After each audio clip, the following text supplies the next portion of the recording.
Hello guys, ഹാരിസാണ് അബുദാബിന്ന്. നമ്മളെ കൂടെ ഉള്ളത് അശ്വതിയാണ്. അശ്വതിക്ക് ഗോൾഡൻ ചാൻസ് എക്സാം ആയിരുന്നു, പാസ്സായിരുന്നു.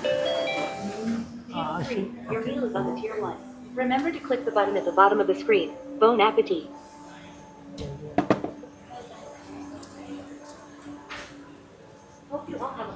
ഓക്കെ, അപ്പോൾ അശ്വതിക്ക് ഗോൾഡൻ ചാൻസ് എക്സാം ആയിരുന്നു, പാസ്സായിട്ടുണ്ട്.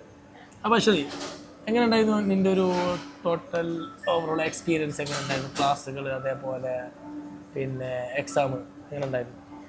എക്സാം ഈസി ആയിരുന്നു. ജസ്റ്റ് സ്ട്രെയിറ്റ് റോഡായിരുന്നു. ജസ്റ്റ് എടുത്തു, പാക്ക് ചെയ്തു, പരിപാടി തീർന്നു. ക്ലാസ്സൊക്കെ സെറ്റായിരുന്നു. ഹാരിസിക്ക് എടുത്തിട്ടായിരുന്നു. എനിക്ക് ഹാരിസിക്കായിരുന്നു മെയിനായിട്ട് എനിക്ക് എടുത്തത്. അടിപൊളിയായിരുന്നു എല്ലാം. എനിക്ക് ആക്ച്വലി നാട്ടിൽ ലൈസൻസ് ഉണ്ട് എന്ന് തന്നെയുള്ളൂ, ഓടിക്കാറുണ്ടായില്ല. പക്ഷെ ഇവിടെ എത്തിയപ്പോൾ എനിക്ക് നല്ല കോൺഫിഡൻസ് ആയിരുന്നു. എനിക്ക് സുഖമായി തോന്നി, ഈസി ആയിരുന്നു. നന്നായി പറഞ്ഞു നാളെ. ഇന്ന് കാലത്ത് വരെ നന്നായി പറഞ്ഞു. ക്ലാസ് അടിപൊളിയായിരുന്നു എല്ലാവർക്കും. എക്സാം ഇല്ല തീരെ. നമുക്ക് നല്ല ടെൻഷൻ ഉണ്ടാവും, പക്ഷെ ഈസി ആയിരുന്നു. എക്സാം ഈസി ആയിരുന്നു. രാവിലെ കുറെ മിസ്റ്റേക്സ് ഞാൻ ചെയ്തു. അപ്പൊ ഞാൻ വിചാരിച്ചു ഞാൻ തോക്കുന്നു, പക്ഷെ ടെസ്റ്റ് നല്ല ഈസി ആയിരുന്നു. ഹാപ്പിയാണ്. ഹാപ്പിയാണ്. വണ്ടി ഓടിക്കുക, ഫൈനുകളൊന്നും വരുത്തരുത്.